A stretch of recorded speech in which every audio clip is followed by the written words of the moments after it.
오늘 말씀은 우리 문무철 목사님께서 말씀을 전해 주실 텐데, 먼저 우리가 자리에서 일어나서 성경 봉독 먼저 하고 그다음에 제가 목사님을 소개해 드리겠습니다. 오늘 말씀은 요한 1서 1장 5절에서 10절까지의 말씀입니다.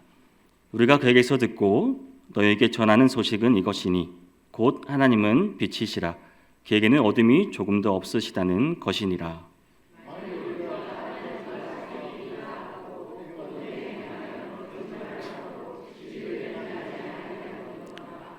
그가 빛 가운데 계신 것 같이 우리도 빛 가운데 행하면 우리가 서로 사귐이 있고 그 아들 예수의 피가 우리를 모든 죄에서 깨끗하게 하실 것이요.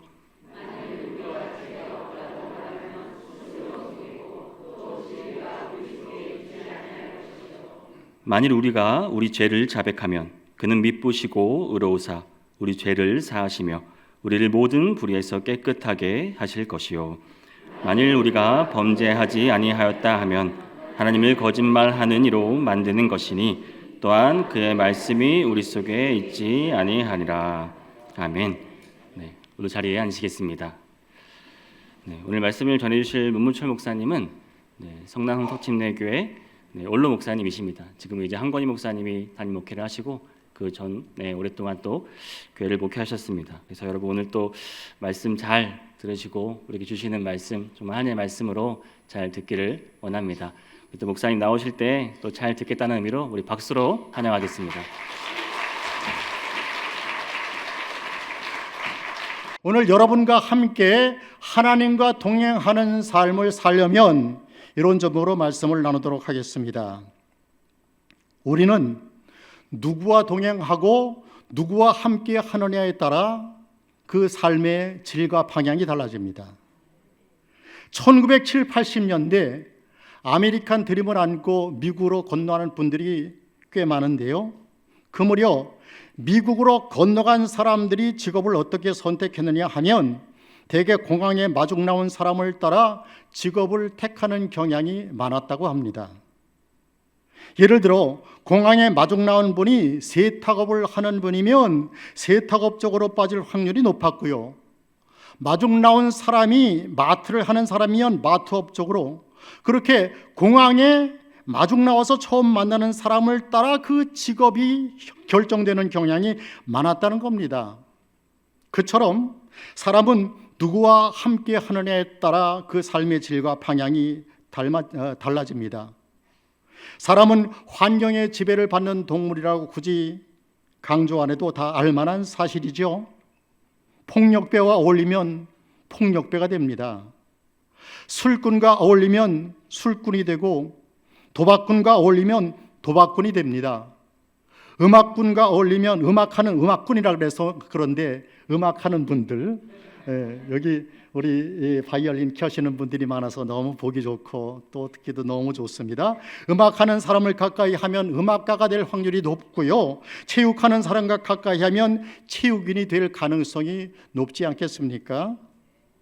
그러면 우리는 누구와 어울리고 누구와 가까이 해야 하겠습니까? 물어보나 마나합니다. 선한 사람과 가까이 해야 하고 의로운 사람과 가까이 해야 하고 가치관이 바로 서 있는 사람과 가까이 해야 합니다. 그리고 가장 중요한 것, 하나님과 가까이 하고 하나님과 동행하는 삶을 살아야 합니다. 모세, 엘리야 같은 분들, 믿는 우리 모두가 동경의 대상으로 삼고 있는 인물들이죠. 그 중에 또 빠지지 않는 성경에 유명한 인물이 있습니다. 에녹은 300년 동안 하나님과 동행하다가 하나님께서 데려가심으로 죽음을 보지 않고 하늘나라로 간 사람입니다.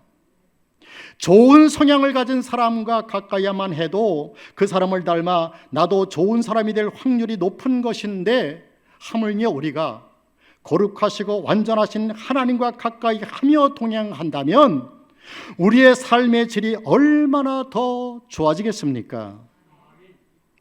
2025년 전반기가 끝나고 이제 후반기가 되었습니다. 우리의 삶이 하나님과 동행하는 삶이 되어서 하나님을 더욱 닮아가는 남은 한 해가 되기를 소망합니다.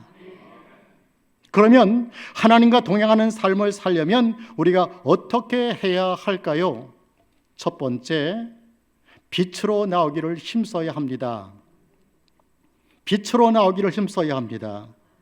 저를 비롯한 설교자들이 강단에서 설교할 때 빛과 소금이 되라고, 빛된 삶을 살라고 많이 강조합니다. 그런데 빛된 삶은 그냥 되지 않습니다.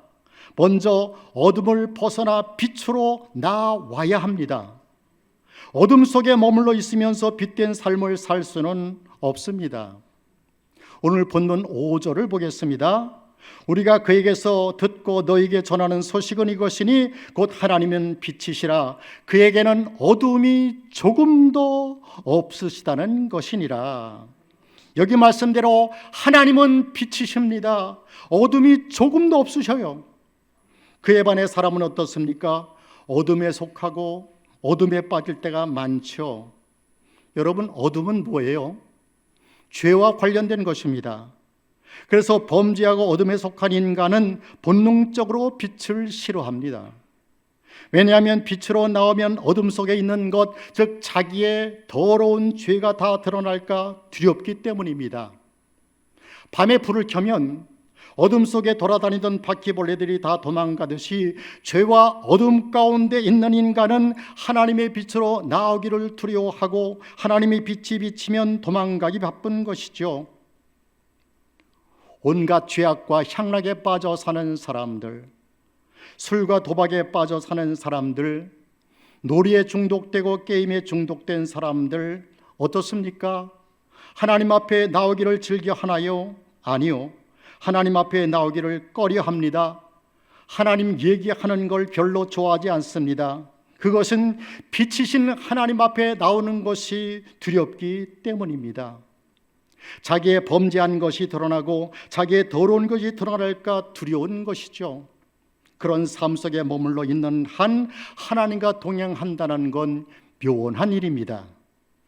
그러므로 하나님과 동행하는 삶을 살려면 무엇보다 먼저 빛 대신 하나님으로부터 나와야 합니다. 하나님께 나오기를 주저하거나 두려워하지 말아야 합니다. 근데 사실 여러분, 생전 하나님 모르고 살던 사람이 하나님 앞에 찾아 나오기가 쉬운가요? 쉽지 않습니다. 어렵습니다. 생전 교회 안 다니던 사람이 교회 나오는 것 어렵고요. 교회 나오라고 하면 마치 도살장에 끌려가는 것 같을 수도 있습니다. 그래서 예수 믿으라는 말, 교회 나오는 말 받아들이기가 결코 쉽지 않습니다. 참 안타까운 일은 바로 한 2달 전에 우리 교회 여선교 회장을 지내신 자매님 남편 한 분이 돌아가셨는데, 그 자매님이 우리 교회 나오신 지 20년이 넘었는데, 그래서 그 남편분은 나오지 않고 믿지 않는 분이에요.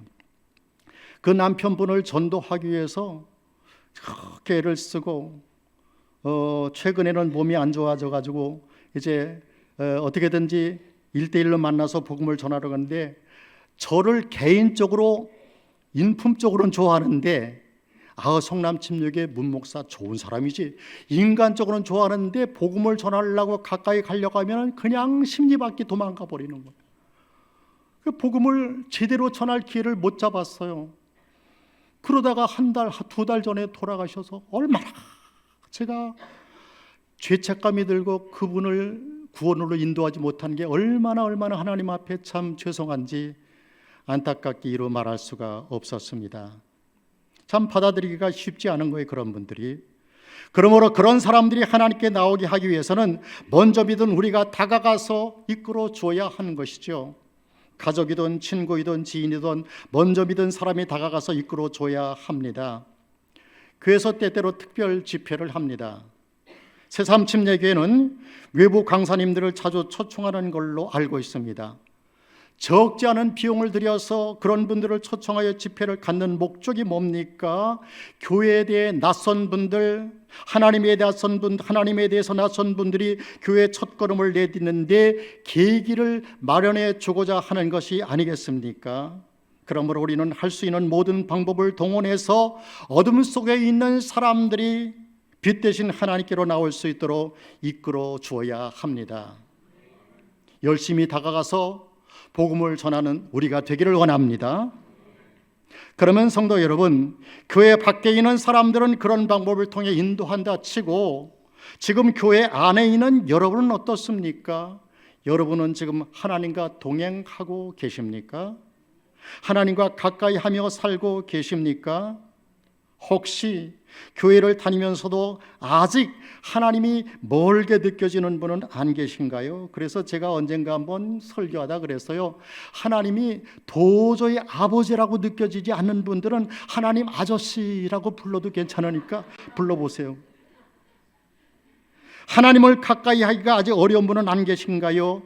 예배의 자리로 나오고 기도의 자리로 나오는 것이 아직 버거운 분이 계십니까? 만약 그런 분이 계시다면, 혹 계시다면 오늘 특별히 잘 들어주시기 바랍니다. 여러분, 하나님은 어떤 분이십니까? 다 같이 읽겠습니다. 하나님은 은혜와 긍휼이 풍성하신 분입니다. 아멘. 얼마나 좋아요. 여러분, 우리가 아까 함께 인사할 때도 은혜와 평강이 있기를 원합니다. 그렇게 우리 서로 인사하지 않습니까? 하나님은 은혜와 사랑이 긍휼이 풍성하신 분입니다. 특히 지금 이 은혜 시대는 정말 오래 참고 기다리시는 분입니다. 얼마나 감사한지 몰라요. 그래서 우리가 범죄한 것을 아시지만, 우리가 잘못한 것을 다 아시지만 언제든지 우리가 하나님 앞에 나아가기만 하면 우리를 받아주시고 용서해 주시는 분이 하나님이십니다. 문제는 우리가 하나님 앞에 나오기를 주저하고 게을리한다는 것입니다. 그러는 한 하나님의 용서와 사랑을 경험할 수 없습니다. 여러분, 하나님 앞에 나오기를 두려워하지 마시기를 바랍니다. 하나님 앞에 나오기를, 빛으로 나오기를 두려워하지 마시기를 바랍니다. 우리가 부르는 찬송가 524장 가사를 좀 보겠습니다. 갈 길을 밝히 보이시니 주 앞에 빨리 나갑시다. 우리를 찾는 구주 예수 곧 오라 하시네. 3절에 주 오늘 여기 계시오니 다 와서 주의 말씀 듣세. 듣기도 하며 생각하니 참 진리시로다. 죄악 벗은 우리 영혼은 기뻐 뛰며 주를 보겠네. 하늘에 계신 우리 주를 영원히 섬기리. 특별히 1절 가사가 너무 좋지 않습니까? 갈 길을 밝히 보이시니 주 앞에 빨리 나갑시다. 아멘. 여러분, 그렇게 하나님 앞에 열심히 나가시기를 바랍니다. 그렇습니다. 이 찬송 가사처럼 우리가 주저하지 않고 빛 대신 하나님 앞에 나가 겸손하고 진실한 마음으로 하나님을 찾으면 하나님은 우리를 만나주시고 우리의 허물과 죄를 용서해 주시는 분입니다. 본문 8, 9절에 그걸 말씀했습니다. 만일 우리가 죄가 없다고 말하면 스스로 속이고 또 진리가 우리 속에 있지 아니할 것이요 만일 우리가 우리 죄를 자백하면 그는 미쁘시고 의로우사 우리 죄를 사하시며 우리를 모든 불의에서 깨끗하게 하실 것이요. 또 그 앞에 7절을 보면 이렇게 말씀했습니다. 그가 빛 가운데 계신 것 같이 우리도 빛 가운데 행하면 우리가 서로 사귐이 있고 그 아들 예수의 피가 우리를 모든 죄에서 깨끗하게 하실 것이요. 무슨 말씀인가요? 어둠 가운데 있는 죄인이 빛으로 나오는 것은 매우 두려운 일이고 때로는 마음 내키지 않는 일이지만 하나님이 부르시는 음성을 따라 빛 가운데로 나가기만 하면, 하나님 앞에 나와 겸손히 엎드리기만 하면 하나님께서는 그 아들을 예수 그리스도의 피를 통해 그의 죄를 깨끗이 씻어주시고 하나님의 의로운 자녀로 세워주신다는 약속의 말씀입니다. 누가복음 19장에 삭개오라는 사람이 나옵니다. 그는 재물의 욕심만 쫓아서 오랫동안 어둠 속에 살던 사람입니다. 어느 날 그가 용기를 내어 빛이신 예수님께 나왔을 때에 구주 예수님을 만날 수 있었고 그의 죄가 씻음받는 은혜를 경험할 수 있었습니다. 또 한 사람, 요한복음 3장에 나오는 니고데모, 그는 종교적으로는 유대교의 최지도급 위치에 있는 사람이었지만 영적으로는 어둠에 갇혀 살던 사람입니다. 그는 자신 속에 해결되지 않는 영적인 갈증을 가지고 한밤중에 예수님을 찾아옵니다. 어떻게 됐습니까? 빛이신 예수님을 통해 거듭남의 비밀을 깨닫고 거듭남의 체험을 하게 되었습니다. 삭개오도 그렇고 니고데모도 그렇고 그들은 오랜 세월 어둠 속에 살던 사람입니다. 삭개오는 세상의 욕망에 갇혀 살던 사람이고 니고데모는 유대인의 관습에 묶여 종교적 어둠에 갇혀 살던 사람입니다. 그런데 그들이 두려움과 편견을 버리고 빛이신 주님 앞에 나왔을 때 주님을 인격적으로 만날 수 있었고 광명을 찾게 되었던 것입니다. 나 같은 죄인 살리신 찬송의 작가 존 뉴턴의 이야기 많이 들어보셨을 겁니다. 그래서 긴 얘기는 생략하고 결과만 말씀드립니다. 그는 어떤 죄인이라도 용서하시는 하나님의 은혜를 체험하고는 예수 그리스도를 개인의 구주로 영접하여 구원받은 후에 은혜와 사랑을 전하는 사람이 되었습니다. 존 뉴턴은 나이가 들어서 기억력이 감퇴해갔지만 늘 입버릇처럼 이렇게 말했습니다. 다른 것은 다 잊어도 내가 죄인이었던 것과 죄에서 구원받았다는 것은 결코 잊어버리지 않는다. 다른 것은 다 잊어도 내가 죄인이었던 것과 죄에서 구원받았다는 것은 내가 잊어버리지 않는다. 그가 지은 찬송시가 바로 모든 그리스도인들의 장곡인 305장 찬송이죠. 나 같은 죄인 살리신 주 은혜 놀라워 잃었던 생명 찾았고 광명을 얻었네. 광명을 얻었네. 빛을 찾았네. 의사 선생님들의 말이 밖에 나가 하루에 30분씩만 햇빛을 쬐어도 비타민 D가 생성되어서 우울증이나 치매를 많이 예방할 수 있다고 합니다. 빛이 그만큼 우리 몸에 좋다는 말이죠. 하물며 하나님의 빛을 계속 받으면 우리의 영이 얼마나 더 좋아지겠습니까? 여러분, 빛이신 하나님 앞에 나오기를 두려워하지 마시기를 바랍니다. 아직 구원받지 못한 분들은 물론 아직 믿음에 확신이 없는 분들도 주저 말고 언제든 하나님 앞으로 나오십시오. 하나님께서 반드시 만나주시고 빛을 비춰주셔서 광명을 보게 하실 것입니다. 그리하여 항상 하나님과 동행하는 삶을 살게 되시기를 기원합니다. 하나님과 동행하는 삶을 살려면 두 번째, 영적인 것을 도모해야 합니다. 요한복음 4장 24절 말씀, 잘 아는 말씀이지요. 하나님은 영이시니 예비하는 자가 영과 진리로 예비할지니라. 여기 말씀처럼 하나님은 영이십니다. 육이 아니십니다. 그런데 영이신 하나님이 사람처럼 육을 입고 나타나셨다.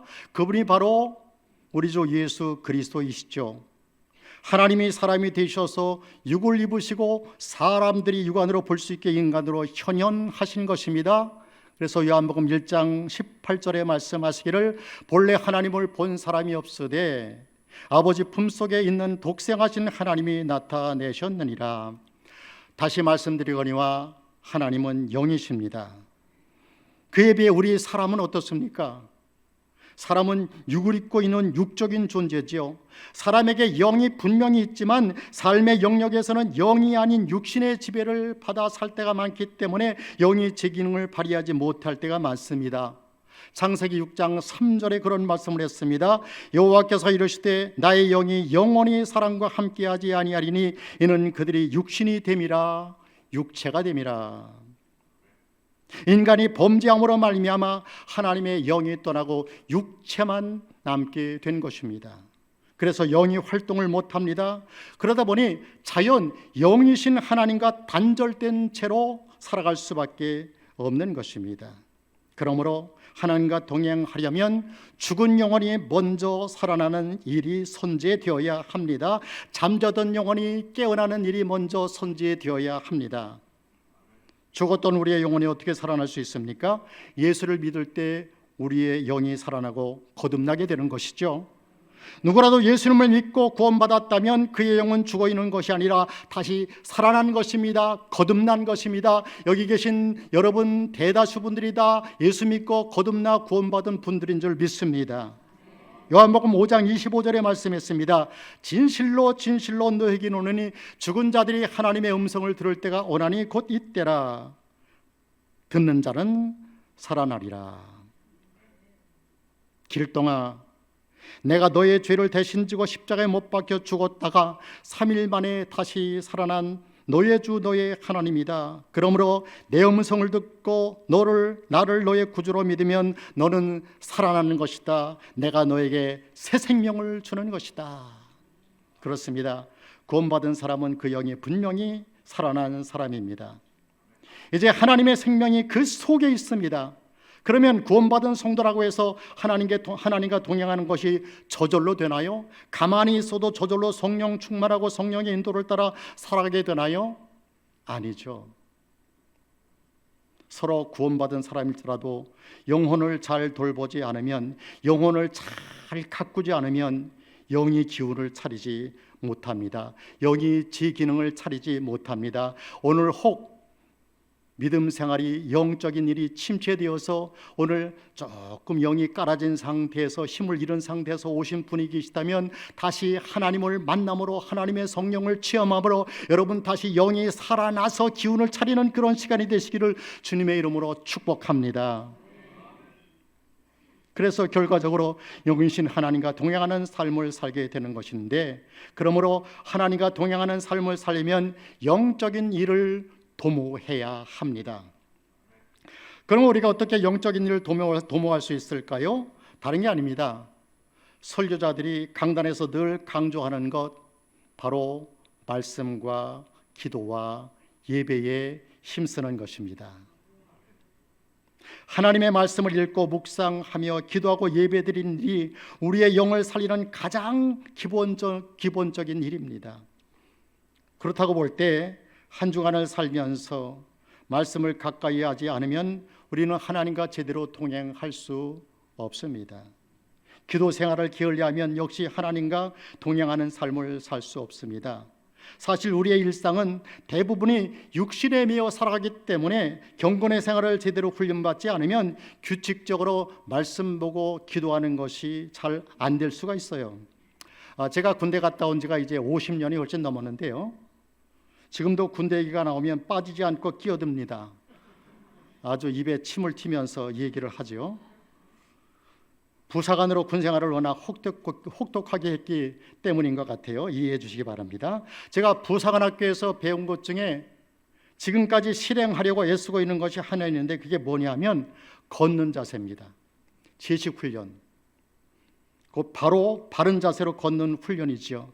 그래서 좀 죄송스러운 말씀인데, 이제 산책길을 늘 걷는데 산책길을 걸으면서 팔자걸음으로 걷는 분은 가서 그냥 교정해 주고 싶어요. 아유, 바로 좀 걸으세요. 예. 지금도 걸을 때면 그때 제식 훈련 받은 그대로 반드시 걸으려고 노력을 하고 있어요. 그만큼 강도 높은 훈련을 받았기 때문에 아마 몸에 배웠다고 할까요? 영적 생활도 마찬가지입니다. 교회 다니는 것으로 끝나서는 안 됩니다. 구원받은 것으로 끝나서는 안 됩니다. 경건의 훈련을 받아야 하고 말씀 훈련, 기도 훈련, 전도 훈련을 받아야 합니다. 그래야 영적 생활을 할 수 있습니다. 세상교회도 와보니까 어르신들이 많이 계시는데요. 연세 드신 분들이 많이 계시는데요. 여기 계신 어르신들 수십 년을 새벽기도 나오시고 기도하면서 사셔서 기도가 몸에 밴 분들 아니시겠습니까? 그래서 하루도 기도하지 않고는 못 사는 분들이 이분들이에요. 하루도 말씀 없이는 못 사는 분들이에요. 그리고 예배 한 번만 빠져도 하나님께 죄송스러워서 못 사는 분들이에요. 어떤 분들에게는 영적인 사람이 되라, 더 열심히 믿어라, 예배에 빠지지 말라, 그런 설교가 부담이 될 수 있습니다. 그러나 그것은 여러분들을 힘들게 하려고 그런 말씀을 드리는 게 아니라 여러분이 신앙생활을 더 복되게 하게 하기 위해서 드리는 권면의 말씀이니까 여러분 잘 들어주시면 감사하겠습니다. 다시 강조하거니와 육신에만 매여 살면서 하나님과 동행하는 삶을 기대할 수 없습니다. 영적인 일을 열심히 도모해야 합니다. 로마서 8장 5, 6절 말씀, 이제 오랫동안 앉아 계셨으니까 우리 함께 좀 읽어보실까요? 시작. 육신을 따르는 자는 육신의 일을, 영을 따르는 자는 영의 일을 생각하나니 육신의 생각은 사망이요 영의 생각은 생명과 평안이니라. 영의 일을 부지런히 도모하시기를 바랍니다. 규칙적으로 경건의 시간을 갖는 것은 물론 공예배에, 이 예배에 열심히 참석하시기를 바랍니다. 예배만 나오고 개인 경건의 생활을 소홀히 해도 안 되지만 개인 경건의 생활은 잘하는데 공예배를 소홀히 해도 안 됩니다. 성도가 다 같이 모여서 드리는 이 공예배가 얼마나 중요한지 몰라요. 하나님께서 예배 가운데 큰 은혜를 베풀어 주실 때가 많거든요. 그러므로 예배에 잘 모이기만 하는 것이 아니고 모여서 신령과 진리로 정말 뜨겁게 예배드릴 때 우리의 영의 성령이 임하시고 우리의 영이 새롭게 될 줄 믿습니다. 영적인 일을 부지런히 도모함으로 하나님과 동행하는 삶을 살게 되시기를 축복합니다. 하나님과 동행하는 삶을 살려면 세 번째, 서로 사랑하기를 힘써야 합니다. 요한일서 4장 8절을 또 우리 다 같이 읽으시겠습니다. 사랑하지 아니하는 자는 하나님을 알지 못하나니 하나님은 사랑이심이라. 사랑할 때 우리가 하나님과 동행하는 삶을 살 수 있습니다. 왜냐하면 여기 말씀에 있듯이 하나님은 사랑이시기 때문입니다. 하나님은 사랑이셔요. 그러면 우리가 누구를 어떻게 사랑해야 할까요? 내 가까이 있는 사람부터 사랑해야 합니다. 우리가 늘 가까이 하는 주 안의 형제 자매부터 사랑해야 됩니다. 다른 나라에 가서 선교하고 저 멀리 가서 어려운 사람들을 돕는 것도 필요한 일이지만 그보다 앞서 가까운 데 있는 사람을 먼저 사랑해야 합니다. 예를 들어 부부간에도 내 배우자를 놔두고 이웃집 배우자를 더 좋아하면 되겠습니까? 어떤 부인은 자기 남편이 맨날 속썩이고 마음에 안 든다고 틈만 나면 옆집 남편을 칭찬하는 부인이 있습니다. 저 옆집 남잡처럼 좀 해보라고. 또 반대로 이웃집 아내를 열심히 칭찬하는 남편이 있습니다. 누구 엄마는 애교도 많던데 당신은 왜 맨날 부어 터졌어? 그러면 또 즉각적으로 부인 쪽에서, 아내 쪽에서 또 답변이 나오는데 그럼 그 집에 가서 살아보시든가. 그렇습니다. 남의 남편에게, 남의 아내에게 잘해봐야 아무 소용없습니다. 내 아내에게 잘하고 아멘. 내 남편에게 먼저 더 잘해야 됩니다. 아멘. 아멘 소리가 좋으시네요. 싫으세요? 부부간에 사랑하기 싫으세요? 부모님도 마찬가지. 남의 부모에게도 잘해야 되지만 내 부모님 외에 먼저 더 잘해야 합니다. 강아지에게도 잘해야지만 내 부모님에게 더 잘해야 합니다. 교회에서도 마찬가지입니다. 다른 교회 목사님 칭찬해봐야 별 소용없습니다. 우리 교회 목사님을 사랑하고 우리 교회 목사님 말씀을 좋아해야 합니다. 우리 교회 형제 자매를 사랑하고 우리 교회 형제 자매들과 열심히 사랑을 나누고 믿음을 나누어야 합니다. 요한일서에 형제를 사랑하라는 말씀이 많이 나오는데 그 말씀이 바로 이 뜻입니다. 눈앞에 보이는 형제를 사랑하지 않고 어떻게 보이지 아니하는 하나님을 사랑할 수 있겠느냐고 요한 사도는 역설합니다. 요한일서 4장 20절에 누구든지 하나님을 사랑하노라 하고 그 형제를 미워하면 이는 거짓말하는 자니 보는 바 그 형제를 사랑하지 아니하는 자는 보지 못하는 바 하나님을 사랑할 수 없느니라. 이렇게 말할 분이 계실지 모르겠습니다. 나는 형제를 열심히 사랑하지 못하지만 그렇다고 형제를 미워하진 않습니다. 그러나 성경은 이렇게 말씀합니다. 사랑하지 않는 것은 곧 형제를 미워하는 것이다. 에? 사랑하거나 미워하거나 둘 중에 하나이지 그 중간은 없다는 것입니다. 그러므로 우리가 형제를 사랑하지 않으면 곧 형제를 미워하는 것이 됩니다. 오늘 우리가 이것을 깨달았으면 좋겠습니다. 난 가만히 있는데 왜 내가 형제를 사랑하지 않고 미워한다고 정죄합니까? 그러지 말고 형제를 열심히 사랑하지 않으면 그 미워하는 게 되는구나, 이걸 깨닫고 형제의 사랑을 잘 실행하는 성도들이 되시기를 축복합니다. 그래서 서로 전화로 안부를 묻고 가능하면 시간을 내어서 함께 만나 기도하고 교제하고 그렇게 성도의 사랑을 키워가시기를 바랍니다. 요한일서 4장 8절을 다시 보겠습니다. 사랑하지 아니하는 자는 하나님을 알지 못하나니 하나님은 사랑이심이라. 여기 뭐라고 말씀했습니까? 사랑하지 아니하는 자는 하나님을 알지 못한다고 했습니다. 심각한 말씀입니다. 그러므로 우리는 하나님을 실천함으로 하나님을 아는 자가 되고 하나님께 알려지는 자가 되기를 소원합니다. 로마의 4세기 황제였던 율리아누스는 기독교가 국교로 승인되기 전 시대의 마지막 비기독교인 황제입니다. 율리아누스는 단순히 기독교를 믿지 않았을 뿐만 아니라 로마의 전통 종교들을 부활시키려고 많은 노력을 했습니다. 그 과정에서 자연스럽게 기독교는 전에 없는 극심한 박해를 받았습니다. 특히 율리아누스는 그리스도인들을 오히려 무신론자라고 생각했습니다. 왜냐하면 신의 형상 하나도 없이, 동상 하나도 없이 보이지 않은 무언가를 찾고 예비하는 그 모습이 당시 그 황제의 관점으로는 우상 숭배보다 더 이상했기 때문입니다. 그래서 무신론자라 그랬어요. 그러나 그런 박해에도 그리스도인들은 나날이 늘어갔고 기독교는 점점 더 퍼져갔습니다. 이런 현상을 보고 율리아누스는 다음과 같이 개탄했습니다. 저 무신론자들의 사랑은 놀라울 따름이다. 저들은 가진 자가 없는 자를 돌보며 심지어 종교가 다른 우리 로마의 극빈자들까지 돕고 있다. 우리 로마인은 이들에게 관심조차 없으니 이 얼마나 창피한 일인가.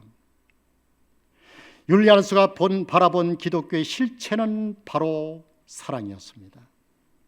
이 사랑 때문에 예수님이 세상에 오셨고 이 사랑 때문에 성도들이 세상을 변화시켰습니다. 지금 이 시대의 성도들에게 부족한 것은 다름 아닌 사랑이 아닌가 싶습니다. 주님이 주신 그 사랑으로 세상에 나가 사랑을 베풀며 복음을 담대히 전한 우리가 됩시다. 형제의 어려움을 보면 최선을 다해 도웁시다. 형제가 병들었으면 열심히 위해서 기도합시다. 형제가 시리에 빠졌으면 찾아가서 위로합시다. 그럴 때 하나님이 우리와 함께 하시고 우리의 삶이 하나님과 동행하는 삶이 될 것입니다. 이제 말씀을 맺겠습니다. 하나님은 빛이십니다.